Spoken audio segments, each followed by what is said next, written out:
Bien, buenos días a todos. Vamos a comenzar entonces este webinar, es como el tercero o cuarto que hacemos sobre todo el tema del modelamiento matemático del coronavirus y todo lo que nos afecta. Pues primero yo hago una reflexión sobre que en estas épocas la imaginación es parte de lo que tenemos que estimular para salir de crisis. Por ahí, pues no sé, encontré alguna dentro de las redes sociales, creo que fue el señor Newton que descubrió buenas partes de toda su creatividad cuando hubo una cuarentena por una peste y una epidemia de esa época. Para quienes están siguiendo, han participado en varios seminarios, en varios webinars. Este es una continuación de los anteriores, va a ser mucho más compacto para quien quiera ver un poco más de cómo hemos venido evolucionando en estas 3 semanas, porque este es un trabajo que hemos venido haciendo hace 3, 4 semanas, cumplimos con esta. Entonces se les pueden ver los documentos anteriores. Bien, ya entrando en materia voy a hacer una primera reflexión. Vamos a hablar de analítica y vamos a hablar específicamente, que es algo que está de moda, y vamos a hablar de modelamiento matemático y sus niveles de complejidad. ¿Y por qué voy a hablar de eso? Porque creo que es importante diferenciar lo que producen las diferentes metodologías matemáticas, independiente de que no las entiendan, como yo no entiendo cuando un médico va a operar, pero sí ya sé que hay una gran diferencia entre cuando el bisturí y el proceso de corte de un cirujano se hace manualmente y lo hace hoy en día un robot creo que con rayos láser y todo. Pues mire, no hay comparación entre uno y otro. Y entonces tenemos que entender eso, es lo primero, que no hay comparación, que hay unas diferencias grandes entre las diferentes metodologías de hacer matemática y que es necesario tener claro esas diferencias, porque en este caso de la pandemia, pues representan vidas, salvar vidas.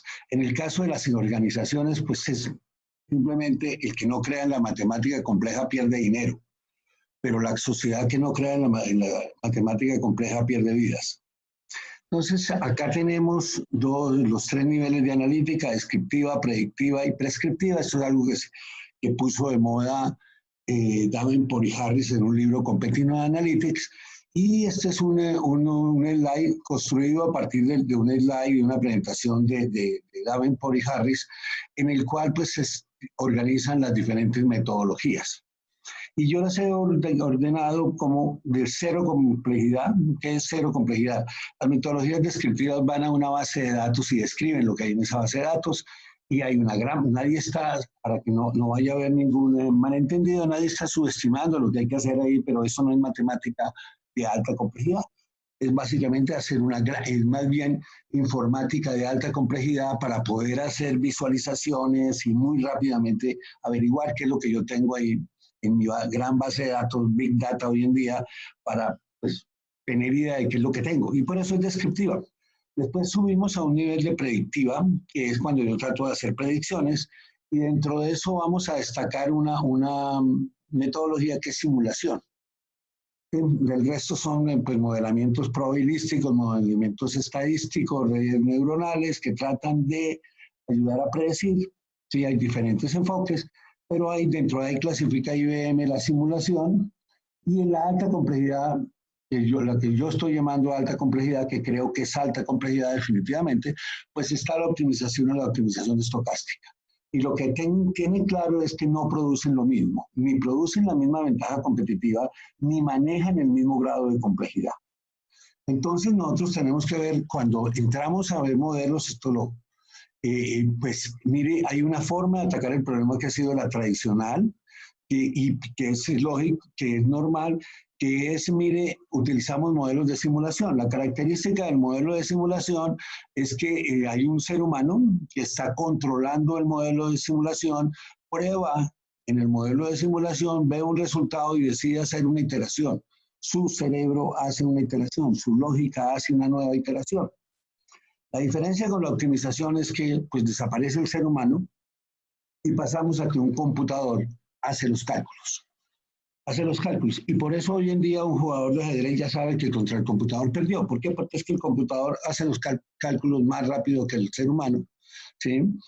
Y se le puede ordenar mucho más y por lo tanto hay una gran diferencia, es la que muestra IBM cuando habla de que no es lo mismo optimización, no es lo mismo optimización con certidumbre, no es lo mismo simulación. Y eso va a ser importante para las conclusiones de esta charla. La segunda parte que es importante es el impacto socioeconómico de los modelos de alta complejidad en el manejo de una pandemia. Esta gráfica pues muestra lo que es conocido ya por todo el mundo, ¿sí? Mire, la curva morada fuerte pues es básicamente la historia de la pandemia si no hacemos nada, y ahora yo puedo entrar a modificar la pandemia. Lo único que puedo hacer realmente con esa pandemia o esa epidemia es básicamente retardarla, no la puedo anticipar. No la puedo anticipar porque acá arrancó y no la puedo anticipar, pero sí la puedo retardar. Y es como una función de distribución de probabilidad en la cual, pues si yo bajo el pico, se amplía la cola. Y acá pongamos pico, cantidad de muertos, ¿sí? Y cola, tiempo. Es más o menos el mismo concepto y es el mismo concepto. Parte de los problemas que tenemos es que ya sabemos que hay miles de pandemias, o sea, no podemos decir que para una región, y llamemos región un país, una ciudad, un departamento, ¿sí? Tenemos una sola pandemia, tenemos múltiples epidemias que se están desarrollando simultáneamente y que cada una se diferencian por los parámetros que llamemos acá, es el R sub 0, que es el parámetro de difusión de la pandemia. Y tenemos un problema serio de capacidades que cuando la capacidad se excede, pues hay muertos. Así de claro. Aquí estamos poniendo acá en el eje vertical el requerimiento por ejemplo, de camas de hospital de alto nivel. ¿Qué más sabemos para hacerlo el modelamiento de la pandemia? También ya sabemos que como hay múltiples pandemias, pues no es lo mismo en el norte que en el sur, en el oriente que en el occidente, va a cambiar. Y lo primero, esto es sacado de algún estudio, están las referencias para que quiera consultarlas. También le podemos ofrecer a las personas interesadas una base de datos de papers seleccionados por nosotros. Hay miles de papers hoy en día corriendo. Entonces tenemos básicamente que hay múltiples curvas que yo tengo que manejar. Por otro lado, también se conoce que el efecto y los efectos de la pandemia pues van a depender de las estaciones. No es lo mismo si la epidemia comienza en enero que si comienza en julio, porque si comienza a comienzos de febrero, en una parte hay invierno y en otra parte hay verano y los virus y todo eso se salen afectados por todo eso. Eso se ha probado, esto también es de otro estudio, también en Londres. Otro aspecto que es importante tener en cuenta es que ya sabemos que no a todos nos da igual, las personas que somos de más edad, pues estamos más expuestos al final a morirnos, claro, porque acá viene un poco de multiplicaciones que hay que hacer para saber cuántos se van a morir. ¿Sí? Y que los de menos edad, pues parece están menos expuestos, hay otras pandemias que es al revés, ¿sí? Y también hay algo que no he conseguido una buena gráfica, es la parte socioeconómica. No va a ser igual en los estratos económicos bajos que en los estratos económicos altos. Bien, lo que va a seguir de acá es, teniendo eso como referencia, miremos un estudio del Imperial College que nos va a permitir valorar cuánto es la cantidad de muertos, poniéndolo así, de muertes que van a haber debido a las diferentes metodologías para analizar la pandemia. Entonces, lo primero que tenemos es que como no tenemos soluciones farmacéuticas, tenemos que imponer políticas de control no farmacéuticas. Esas políticas de control son propias de control del Estado y vienen de la creatividad del Estado. Ya lo hemos visto en algunos países, en el momento en que se abre el control, pues cada gobernante tiene algunas ideas de qué es lo que va a hacer. Y entonces aquí tenemos pues las más conocidas, que son aislamiento, sí, que son aislamiento y mitigación. Yo puedo aislar a todo el mundo, o puedo aislar una parte de la población, o puedo aislar un pueblo, o puedo hacer muchas políticas de control. Lo que tiene el Imperial College es un modelo de simulación, hay que ponerlo muy claro.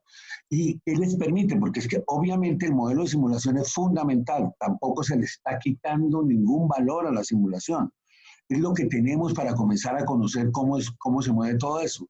Yo no puedo intentar resolver el problema de la pandemia en un país arrancando con el modelo del país, porque pues se va a perder. No, hay que comenzar con un modelito de juguete que me dice, bueno, y casi que una persona a ver qué es lo que le pasa, después a 2, a 3, a 4, qué pasa si hago acciones sobre esa pandemia, y pues está claro que cada una de estas acciones no farmacéuticas, ¿sí? O sea, de control del Estado, van a cambiar la curva. ¿Cómo la van a cambiar? Hay que hacer los cálculos. Eso no se sabe. Eso depende de muchos otros elementos, que no es que haya una teoría que diga cómo se van a cambiar. Esas mezclas nos van a dar que el comportamiento de la pandemia, cuando yo comienzo a aplicar políticas de control, pues va a cambiar. No va a ser esta curva, puede tener dos curvas. Vamos a concentrarnos en aprender alrededor de una sola curva y vamos a mirar en este caso. Estos son datos reportados por el Imperial College como hechos, teniendo como referencia Inglaterra, Gran Bretaña fundamentalmente. Entonces aquí tenemos algo que es claro, la línea verde, lo pueden mirar acá, pero la línea verde pues básicamente es el hacer un confinamiento y luego relajarlo. ¿Sí? Acá dice cuando lo relajo. Cuando lo termino de relajar, cuando lo quito el confinamiento, ¿sí? Estas son las simulaciones, no estoy diciendo que hayan dicho, esto es un trabajo académico con realismo, porque se están tomando datos realistas, pero cuando termina el confinamiento, pues se presenta otro pico, ¿sí?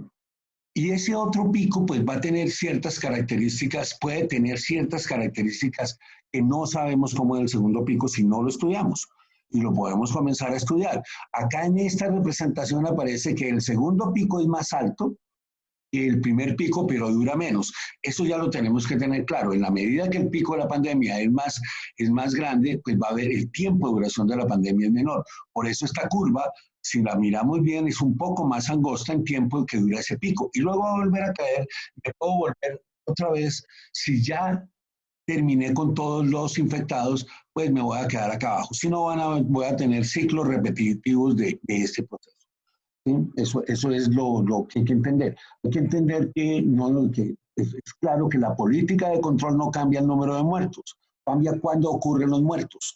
¿Sí? Es posible que yo esté destinado a morirme por el coronavirus si me llega, pero si yo consigo que no llegue y vivo confinado el resto de mi vida, pues mire, pues no llegó y me salvé.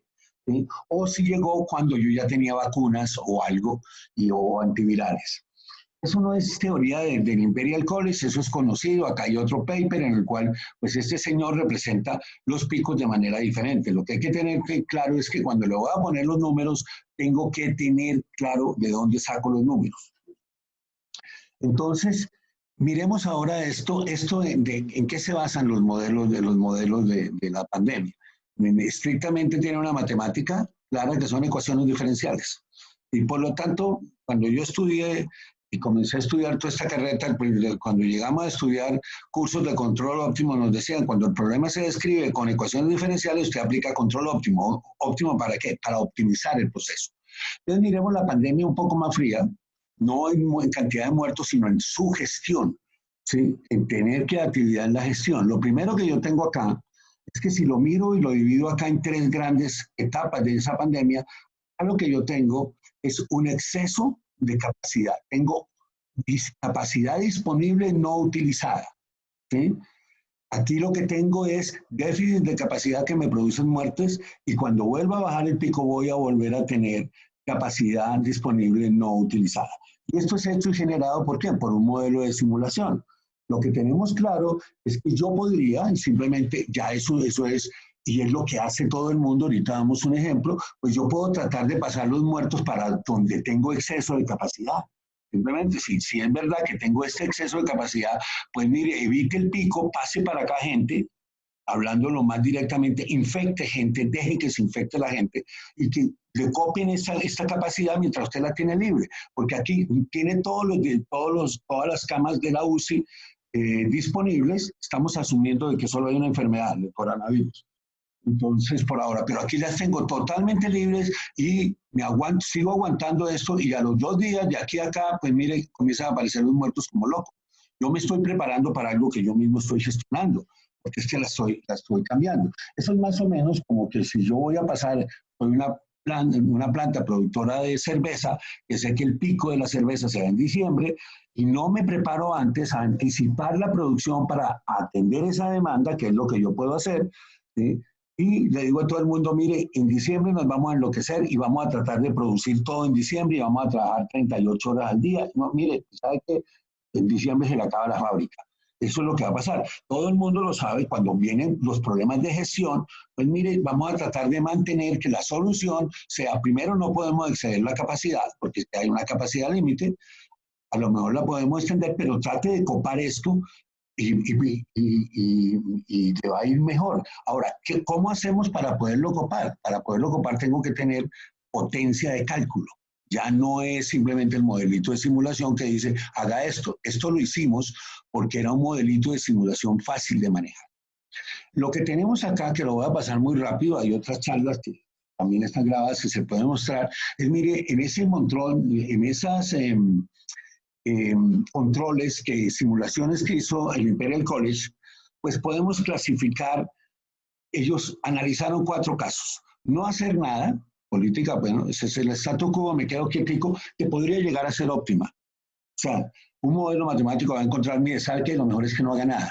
¿Por qué? Bueno, no haga nada, deje que se va a morir. La pandemia termina en 2 meses, y usted pierde tanta gente porque es que de todos modos los muertos de la pandemia no los puede cambiar, se le van a adicionar unos muertos por capacidad, pero va a salir del problema rápidamente. Si eso es lo óptimo, lo va a encontrar el modelo matemático.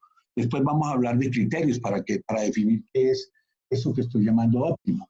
Después puedo tener modelos de baja complejidad, que lo voy a llamar como prácticas tradicionales. Entonces, un ejemplo muy fácil es, ¿qué fue lo que hicieron en 1919? Confinaron a todo el mundo. Es de baja complejidad, ¿por qué? Pues mire, simplemente en 1919 lo que tenía el que iba a gestionar esa pandemia era un papel. Tenía papel y lápiz y podía hacer derivadas y todo, y le daban los modelos, porque los modelos los podemos hacer en papel. Lo que pasa es que vamos a ver si tenemos la capacidad de cálculo en papel. No la hay. Entonces ese señor en 1919, que no teníamos computadores, pues mire, lo mejor es confinar a todo el mundo, porque es que no puedo hacer más cálculos. No es un problema de que no pueda a lo mejor pensar otras cosas, es que no puedo hacer más cálculos. Después podemos decir, ok, voy a comenzar a jugar con mi modelito de simulación, y en todo el modelito de simulación mezclo políticas y lo vamos a llamar un modelo de media complejidad, porque ya es diferente a este es un papel, este es un modelo computacional, pero que lo itera un ser humano.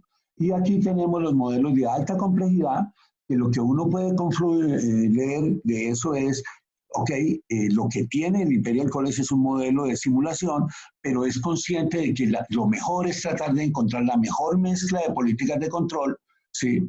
De políticas de control para poder gestionar la pandemia. Y entonces eso lo vamos a llamar un modelo de alta complejidad matemática, ¿sí? Entonces, ¿qué es lo que nosotros tenemos acá? Estos son los resultados reportados. Está muy claro que si no hago nada tengo la menor cantidad de muertos y siempre va a ser así. Si yo comienzo a gestionarla con un modelo de cero complejidad, bajo la cantidad de muertos, ¿sí? Si le meto más modelamiento, que es un caso aquí, ellos están combinando políticas, entonces sigo bajando la cantidad de muertos, ya me gané acá una buena cantidad como de 1 a 8, pues más o menos esa relación, pero si sigo metiendo complejidad y digo, no, mire, realmente esto tampoco es óptimo. Y estamos hablando de vida. Si una vida vale infinito en teoría, entonces mire, por esa vida hay que complicarse la vida. Entonces, mire, este señor ya bajó de una relación de 1 a 9, esta relación estaba de 1 a 8 y estaba de 1 a 9, la cantidad. Y realmente lo que yo tengo acá, si lo fuéramos a hacer en la realidad, es un bound, es una cota. No van a haber más de 5.600 muertos. ¿Por qué? Porque pueden haber menos si usted le dice al modelo de simulación que haga los números. Por otro lado, si yo miro el tiempo confinado, también está en lo del Imperial College, entonces en el tiempo confinado tengo obviamente el que prohíbe que todo el mundo salga, que es el caso amarillo, ¿sí? Pues mire, pues va a tener el más alto tiempo de confinación. No siempre, porque acá ellos están simulando 3 meses, y si la pandemia es muy rápido, es posible que eso no tenga el menor tiempo de confinación, ¿sí? Va a disminuir. Hay un comportamiento, fíjense que acá tenemos como parámetro, ¿sí? En el lado izquierdo, pues la velocidad de difusión de la pandemia, y en el siguiente parámetro de los experimentos, la velocidad con la cual actuó, ¿sí? Entonces, pero acá, en términos generales, en términos promedios, lo que sí se ve es que en la medida que yo voy moviéndome hacia la alta complejidad, el valor medio del tiempo confinado disminuye. O sea, que los modelos matemáticos nos dan dos cosas, los modelos de alta complejidad me están dando dos cosas, menos muertos y más tiempo. Estos son unos números sacados de ahí, unas gráficas que nos permiten ver, pues lo rojo es lo que yo estoy, lo que aquí aparece como un modelo de la mente, un modelo de la práctica, ¿sí? Ese es el amarillo es la simulación y lo verde pues no existe. Esto es comparado contra lo verde y estamos hablando acá en los ejes en proporción de la cantidad mayor de muertos que yo voy a tener. Y las relaciones no son simples, son relaciones de esto, lo que le da al Imperial College. No, esto es posible que en otro país la relación sea del 1% y tal vez no valga la pena gastar el tiempo en alta complejidad.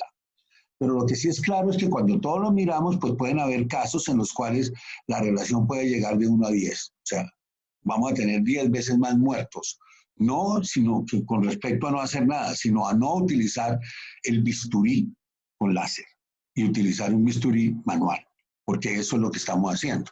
Entonces, mi opinión es que no hay racionalidad alguna que justifique no utilizar en este caso, si está disponible, los modelos de alta complejidad. Bien, lo que dice el Imperial College es, mire, esto es un problema, ellos no están diciendo que hagan esto, eso no lo dicen en ninguna parte, dicen, para conseguir estas entradas y salidas, ellos dicen, esto es lo que debería ocurrir, no necesariamente esto es lo que ocurre, esto hay que probar lo que ocurre, porque ya vimos que depende de las políticas de confinación, también les da que el segundo pico puede ser más alto que el primero. Entonces lo que se espera acá es yo tener picos, entrar, salir, es la idea que ellos tienen. Entonces, lo que sí tenemos muy claro es que la alta complejidad produce cambiar de un modelo de simulación a un modelo de optimización salva vidas. Igual que el bisturí hecho con alta tecnología, láser y un computador manejado, versus el bisturí que utilizaba en 1919, que lo operaba un hombre, un cirujano muy experto, pero que era un hombre y muchos murieron en la mesa de operaciones por el cirujano, sin que por eso sea culpable de nada.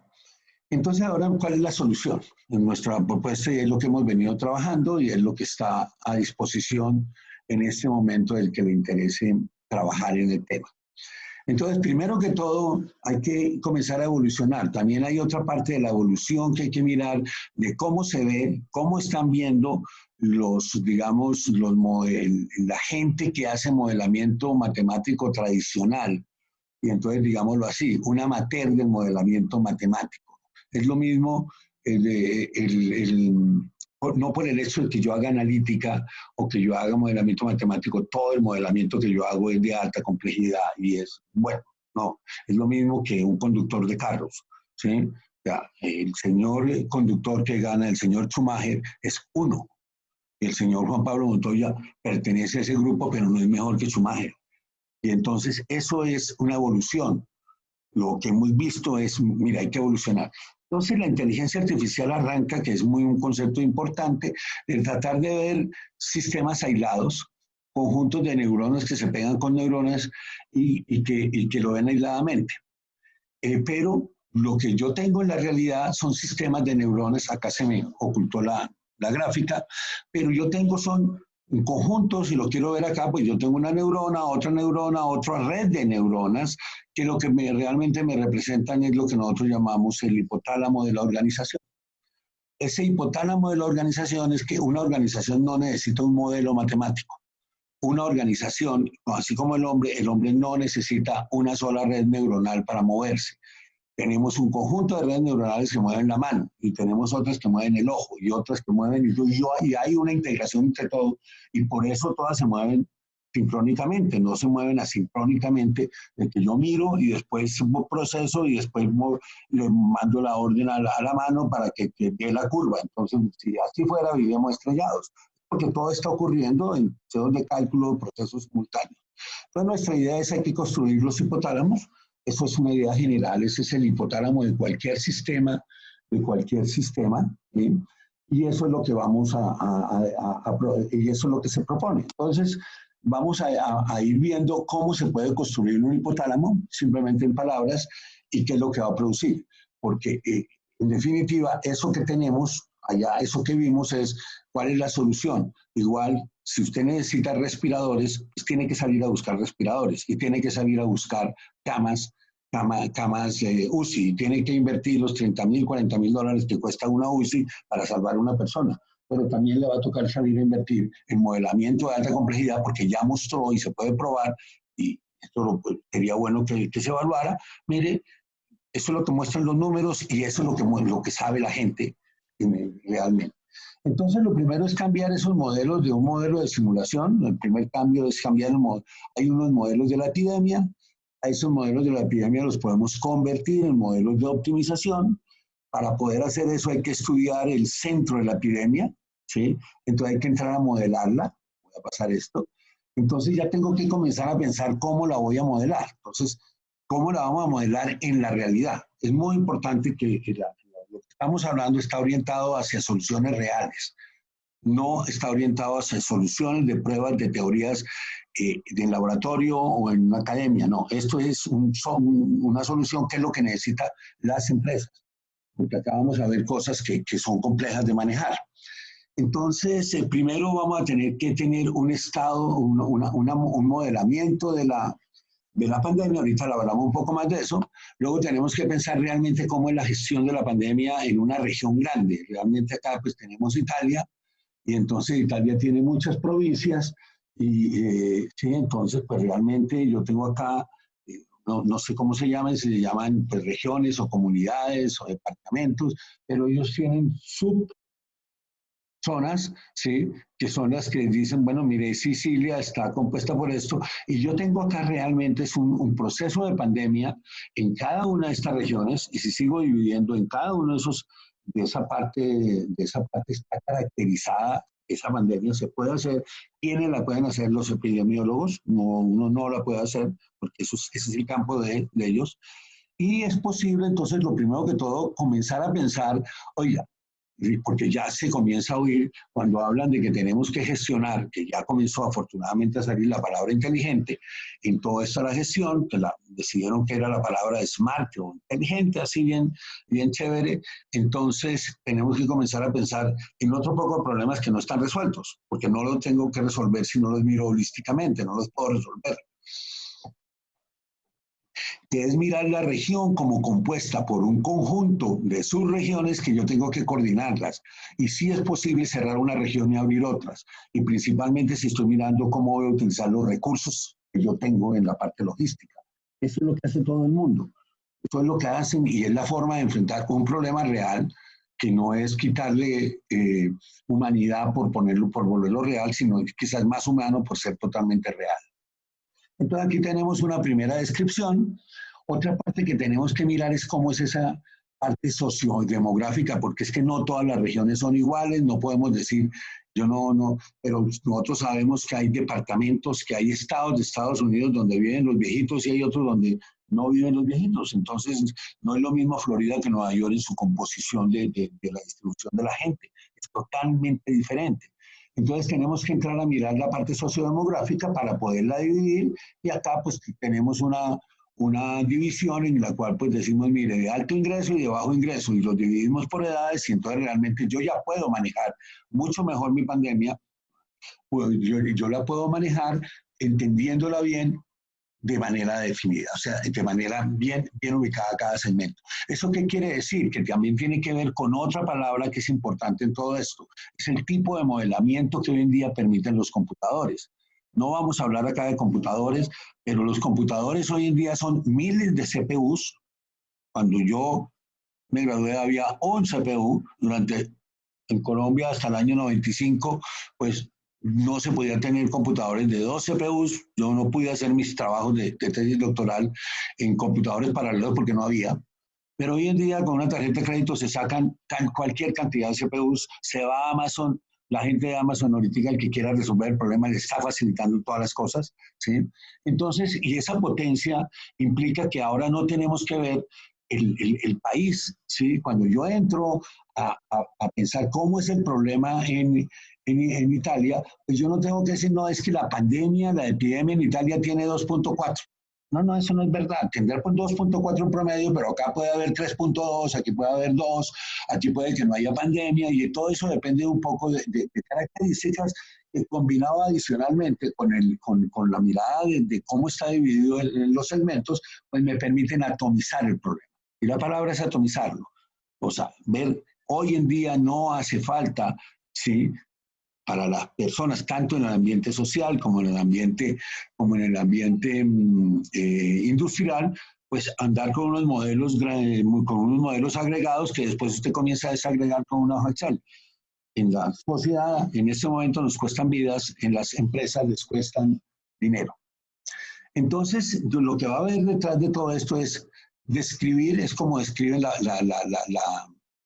voy a adelantarme, es como describen los modelos de epidemia. Este es un modelo que se llama el CIR, y entonces pues simplemente aquí tiene unas ecuaciones diferenciales. Esas ecuaciones diferenciales se pueden resolver, pero cuando le ponemos control óptimo las puedo manejar. No es eso, pues las ecuaciones se saben cómo se comportan y ahora yo voy a tratar de ver cómo las manejo.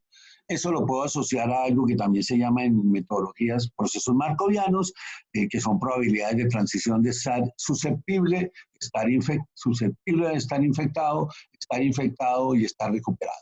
Pero hay otros modelos, que es lo que tenemos acá. Yo puedo tener muchos modelos, diferentes tipos de modelos, ¿sí? Este es el modelo CIR, pero otra persona puede decir, mire, yo no veo la pandemia así, la veo con el modelo CIER, CIER, ¿sí?, que tiene un estado acá y que me permite ver con más detalle, y en general pues vamos a tener cómo caracterizar todo ese proceso con elementos matemáticos que tienen que calcularse entre los señores de epidemiólogos y los señores de la matemática, que van a saber cómo vamos a resolver ese problema real que tenemos, ¿sí? ¿Que son modelos complejos? Sí, son modelos altamente complejos. ¿Por qué? Porque el problema es complejo. Porque estas ecuaciones diferenciales que parecen tan sencillas, cuando las llevamos a volverla a matemática, pues se me complica, pero hay suficiente potencia para resolverlas. Entonces, esa es una primera parte del modelamiento, escoger modelos. Luego es meterse ya a modelar la cosa como es en realidad, y es decir, no, mire, cuando yo meto la capacidad, pues lo que ocurre realmente con la capacidad es que no todo el mundo que iba para ser infectado y a ser atendido en la UCI, yo puedo hallar todas estas proporciones y todo, o si no, pues asumirlas. Lo mismo que estén haciendo con modelos de baja complejidad, hay que hacer con modelos de alta complejidad, y lo que realmente voy a crear es un nuevo estado en el cual pues yo tengo los infectados que están en la UCI que se van a salvar, y algunos se van a morir, y los infectados que no están en la UCI que se van a morir, ¿sí?, porque no hubo capacidad suficiente. Entonces yo voy a ir gestionando y puedo modelarlo. ¿Cómo hemos mirado todo eso? Que hay dos tipos realmente de recursos: los recursos vitales, los recursos que determinan realmente el que la historia de vida de un paciente cambie. Esos son los informes, los recursos vitales. Ejemplo de un recurso vital, ¿sí?, las UCIs, los respiradores. Me imagino que los médicos especialistas, ¿sí? Ejemplo de un recurso complementario, son aquellos recursos cuya escasez pues generan incomodidad pero no matan a nadie. Las mascarillas pues no pues sí pueden matar una mínima cantidad de personas, pero póngase una bufanda, la puede sustituir. Pues hay cosas que son sustituibles, otras que no se pueden sustituir, y el problema es de los vitales, no de los complementarios. Y la otra parte es que eso hay que ya acoplarlo con las políticas de control, porque yo voy a terminar de afectar todo lo que pasa con las políticas de control. Lo que me hace la política de control va a ser cambiar las probabilidades de transición, la tengo que modelar, y voy a seguir. Entonces nosotros hemos visto, para agregar todo esto, ya volviéndolo a una solución, pues mire, vamos a clasificar las políticas de mitigación y de confinamiento, y a cada una de esas le vamos a dar ecuaciones para poderlas manejar. Pero adicionalmente vamos a tratar de organizar todas las políticas de control en conceptos que sean aplicables también y que sean relativamente fáciles. Entonces, por ejemplo, el confinamiento total es una política global. En toda la macrorregión, en toda Italia, en toda Colombia, está prohibido salir. Esa es una política global. Una política regional. Mire, yo voy a prohibir que salgan en una determinada provincia, ¿sí? Y entonces en Cataluña no pueden salir. pero también podría llegar a afectar es un segmento. En Cataluña no pueden salir los mayores de 70 años, ¿sí? El número de 70 años para los que tienen 69 y los que tienen 70, pues mire, es un número que le dio por hacer los experimentos a los señores del Imperial College, pero no tiene ningún basamento científico en que era 70 por donde usted debería dividir. Es que eso está en el Imperial College, entonces tomo el Imperial College y pongo 70. Pero había podido, si el Imperial College dice que va a hacer experimentos con 75, era 75, y si era con 50, pues lo hubiéramos puesto con 50.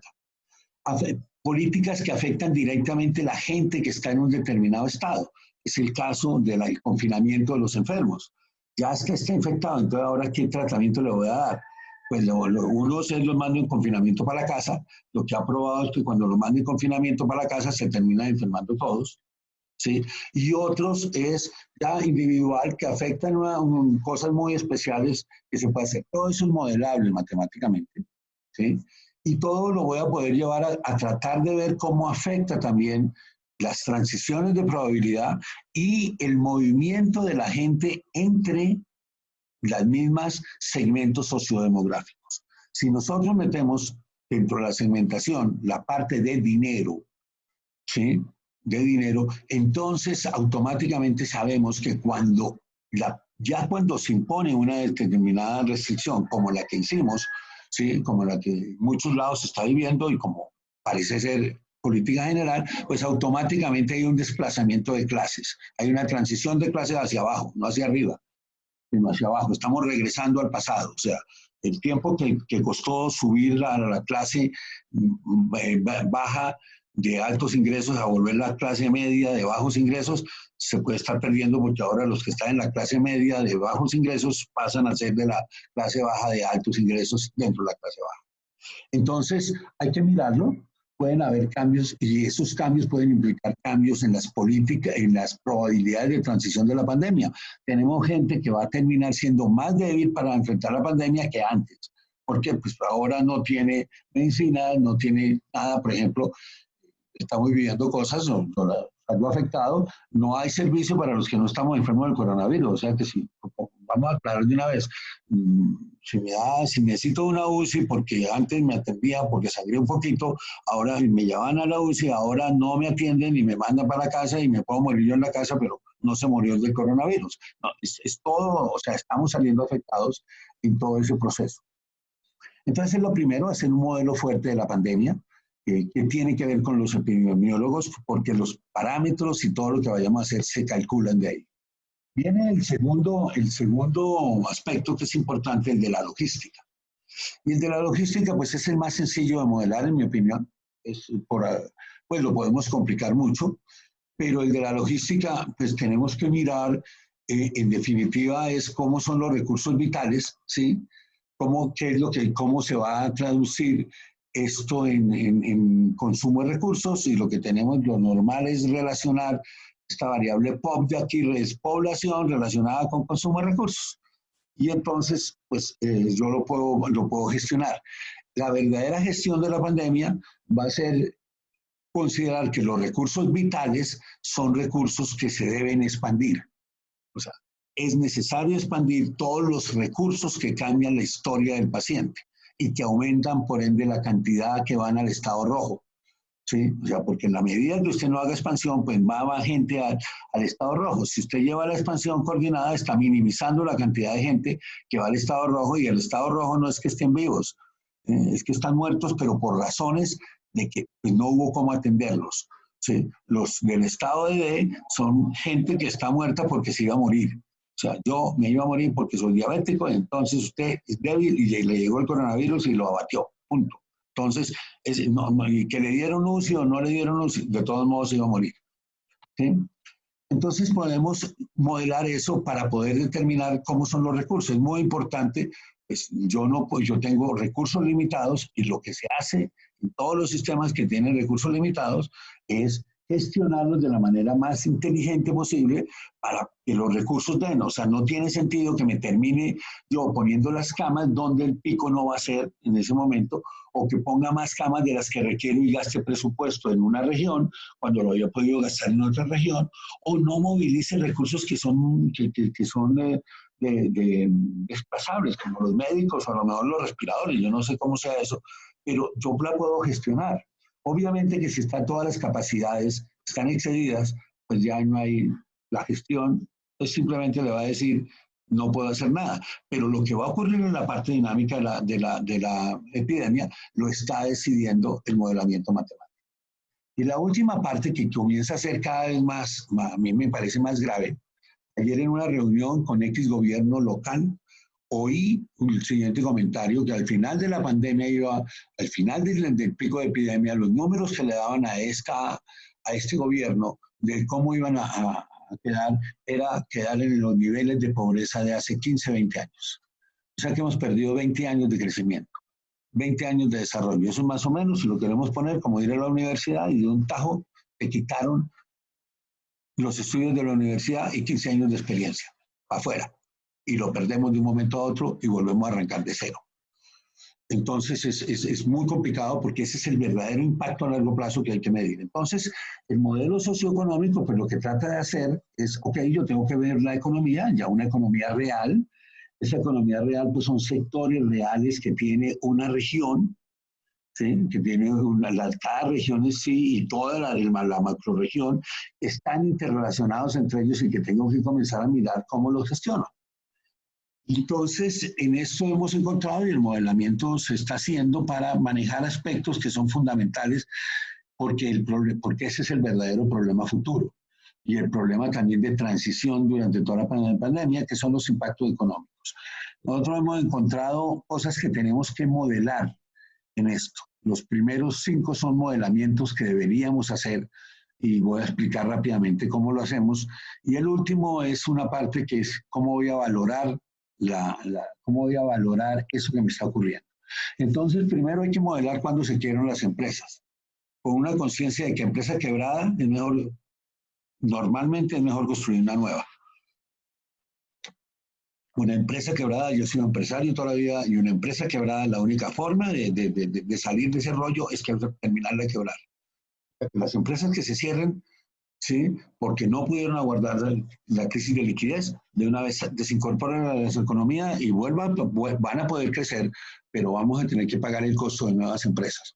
Yo conozco ya empresas que prácticamente están cerrando. ¿Por qué? Porque no aguantan y esto hay que mirarlo bien. El desempleo es otro problema porque realmente es el que cambia toda la situación, mide muchos índices y está muy vinculado al problema de migración de clases sociales. El problema de las cadenas productivas, realmente cómo van a quedar produciendo y hasta dónde van a aguantar esas cadenas productivas. La movilidad, que afortunadamente va a ser, en mi opinión, uno de los efectos colaterales que podría llegar a ser bueno es, mire, usted comienza a hacer las cuentas, primero, durante la pandemia, cómo se mueve, porque es que eso afecta a todos. Si usted tiene que la gente, tenemos ciudades, como tenemos muchas de nuestras ciudades, donde el viaje para ir del sitio de vivienda al trabajo es alto, pues usted tendrá más problemas para manejar la pandemia que si usted hubiera tenido un esquema más, bueno, yo lo llamaría más, por ejemplo, norteamericano, donde usted tiene más focalizados y no tiene grandes centros industriales y la gente y grandes sitios de vivienda y todos cogen el metro para ir allá y todos se devuelven. En la medida que usted lo que coge son y se mueve poco, eso va a disminuir la situación de la pandemia. Y a largo plazo, pues que a largo plazo es que sí creo que hay una renovación digital de todas las empresas, que también va a traer un problema, si lo miramos y lo tratamos de modelar, y es modelable, es cómo afecta esa nueva economía el desempleo. Hay muchos empleados de los que se van a quebrar, muchos de los empresarios de los que se van a quebrar, que van a ser nuevas empresas, pero van a ser empresas diferentes. Porque el empleado, el tipo dice, yo pinto carros, y si yo hubiera tenido robots, seguíamos produciendo. Entonces, ¿usted qué va a hacer? Voy a comprar robots. ¿Y qué voy a hacer? ¿Y eso qué pasa? Desempleo. Eso es, y va a haber ese cambio, y dentro de esto mismo, pues hay sectores que no salimos afectados. Yo tengo la suerte de moverme en un sector que no sale afectado para nada. Antes se está potenciando. ¿Por qué? Porque mi filosofía de trabajar en la casa lleva 10 años, más y más. Y política de potencia, las redes están mejores, le están dando todo el servicio a eso, está ahí, expansión de capacidad sí hay. Y lo otro es mirar los índices de calidad de vida. Rápidamente, entonces, ¿cómo se puede modelar eso? Pues el punto clave es cómo simulo la producción, y en eso los economistas desde hace mucho tiempo, desde más de 100 años, sí, desde hace mucho más, porque Cobb-Douglas pues es una función que se utiliza mucho para tratar de modelar la economía, que tiene unas normas que hay que entenderla, pero que se utiliza desde hace más de 100 años, yo creo, pues, que fueron calibradas por Cobb-Douglas, pero que fueron inventadas, o llamada el nombre, por alguien previamente. Pero eso me define cómo puedo yo poner a simular la producción, como función de los factores básicos que son hoy en día, en mi opinión. Durante mucho tiempo, pues, una función de Cobb-Douglas se pensaba como, como mano de obra y capital, y hoy en día métale la tecnología, y a futuro métale la tecnología. Entonces, eso nos va a permitir modelar la producción. A partir de ahí vamos a tener que modelar el resto de cosas. La quiebra de las empresas, que es la situación financiera, pues voy a tener que hacer un modelamiento que me determine cuándo se quebraron las empresas, qué sector terminó quebrado, ¿sí? Y entonces se va a poder saber. ¿Por qué? Simplemente, en nuestra opinión por ahora, y esto es discutible, con una ecuación de liquidez. Cuando le acabe la plata, las empresas se quiebran, la gran mayoría de empresas se quiebran por liquidez. No porque la idea era mala, sino no la dio. El otro problema va a ser la migración que se va a generar socialmente. Entonces uno podría dividir la mano de obra que está consumiendo un sector en 3 tipos de mano de obra: la nómina, los contratistas y la informal, ¿sí? Entonces, sector de restaurantes, a lo mejor mínima cantidad de gente en nómina, una gran cantidad de contratistas o supernumerarios, que los llamo cuando los necesito, y toda la competencia informal del que vende en la calle. Entonces, lo que va a haber, en la medida de que se va cerrando el sector, es que hay que analizar hasta dónde, pero en la gran mayoría yo pienso que se va a mover, pues los informales pasan a ser desempleados, es una bolsa común, ya, no importa dónde vino, si vino del sector de muebles o del sector de la construcción, sino simplemente usted pasó a ser desempleado, el contratista pasará a ser informal, y el de nómina pasará a ser contratista, hasta que el contratista baja a informal y de informal baja a desempleo, y podemos medir el desempleo. La otra parte, que son las cadenas productivas, pues es simplemente las ecuaciones que yo voy a tener que respetar. Es que la demanda de la producción va a ser la producción interna, lo que tiene que atender una cadena productiva es su demanda, como consecuencia de su producción interna, más cómo voy a atender la demanda con la producción interna dedicada a la demanda, más las importaciones, y más lo que no pueda atender, que ya algunos gobiernos locales ya dicen: esto no lo vamos a poder atender, nos vamos a quedar sin papas. Se van a acabar las papas, no, se van a acabar esto, ya se sabe, ya se comienza a ver venir que este déficit, que es un costo alto en el momento, porque no se va a poder cubrir. Y la producción total, pues va a ser la producción interna más las exportaciones. Hay algunas empresas que pueden tomar ventaja de las exportaciones, la gran mayoría se les cierran, simplemente no hay exportaciones, porque el otro tampoco quiere que haya exportaciones, y nada más va a haber un comercio reducido de cosas vitales. Y las exportaciones, pues hay que poner una hipótesis de cuánto es el límite, que para muchas puede ser 0. No hay exportaciones porque no es el problema. Ejemplo, sector de las flores, ¿no? Pues de pronto pueden seguir funcionando, pero no hay quien esté interesado con eso. Y finalmente, lo que hay que hacer con todo esto es vincular esto a los índices de calidad de vida, ¿sí? Y hay muchos índices. Para uno es importante que en los modelos, y principalmente los modelos, cuando uno hace modelos de tipo económico, la verdadera medida que uno tiene que tener de la calidad de política económica que está haciendo está en los índices. Entonces, por un lado, simplemente evaluarlos es una parte, pero por otro lado podrían pasar a ser parte de la decisión de la decisión que se va a hacer. Aspectos como de por qué se va a disminuir la producción, pues porque el gobierno la prohíbe a través de las políticas de control, entonces no pueden viajar los aviones, no hay producción. Pero también hay otro efecto, es que no hay demanda. Si ponemos la demanda como función de los ingresos, pues definitivamente está bajando la demanda, ¿cierto? Están bajando los ingresos, no se sabe por cuánto, y automáticamente todo lo que sea suntuario va a desaparecer, y eso implica más recirculación de efectos. Las metas de la planificación que debería tener un modelo integrado, en mi opinión, pues son dos. En el corto plazo es minimizar el número de muertes debido al manejo. O sea, hay un manejo que hay que darle a la epidemia, y hay que manejarlo. Y eso es la única forma de hacerlo en un sistema complejo, es con modelos matemáticos. No hay otra salida. A punta de hojas Excel eso no se maneja. Independiente de que estemos acostumbrados, yo he oído en las charlas y en lo que he asistido, no, es que estamos probando con un modelo Excel. Usted no puede querer salvar vidas con un modelo en Excel. Qué pena. No se puede. La tecnología va hace rato que dejó el Excel. La tecnología de alta complejidad que realmente puede resolver estos problemas. Y en el mediano y largo plazo, pues el problema son los índices de calidad.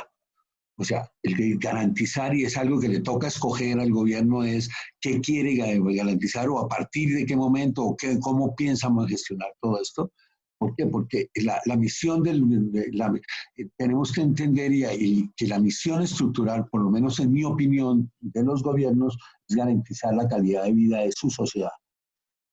Y el problema coyuntural de los gobiernos ahorita es minimizar la cantidad de muertos. Pero no me puedo olvidar de que a largo plazo la responsabilidad es calidad de vida de esa sociedad. Entonces, ¿cómo lo hacemos? Ya para cerrar, pues hemos producido un producto que ya está listo, que estamos en las negociaciones con gente para que lo utilice. A nivel académico tenemos un equipo con la Universidad de Camerino en Italia, y al cual ya se están juntando, por ejemplo, epidemiólogos de España, de Colombia, porque este es un equipo multidisciplinario. Nosotros aportamos que modelos, sabemos de eso, podemos poner los modelos, pero del resto no sabemos nada. Entonces, esos modelos se hicieron utilizando un robot que escribe los programas. Era la única forma de hacerlos en corto plazo. Se han desarrollado en un mes, ¿sí? y se siguen complicando. Ayer todo el día fue de modelamiento económico para poder ver exactamente lo que se requiere. El robot produce automáticamente todo lo que se requiere para construir ese hipotálamo. Este es un proyecto de EW que lo hemos venido financiando. Esta es una visión que es medio apocalíptica, pero que tenemos que pensarla, que no es, que tenemos que protegernos, pero esta es la visión que yo creo que deberíamos tener muy clara. Mire, hay uno de los que puede aportar a resolver este problema, son los modelos matemáticos de alta complejidad. Y eso ya lo sabía el señor Simon, que no sé en qué momento murió, pero que en el año 78 le dan el premio Nobel, no porque comenzó a trabajar en modelos computacionales, sino porque ya llevaba 30 años de estar trabajando en eso. O sea, él comenzó en los años 50, y hay libros con él y otro Nobel, Modigliani, con el cual muestran lo que impactan los modelos, y comienzan a hacer la base de todo lo que es el modelamiento industrial moderno. Ellos lo comenzaban a hacer, y por eso el nombre de ellos. Y con esto termino.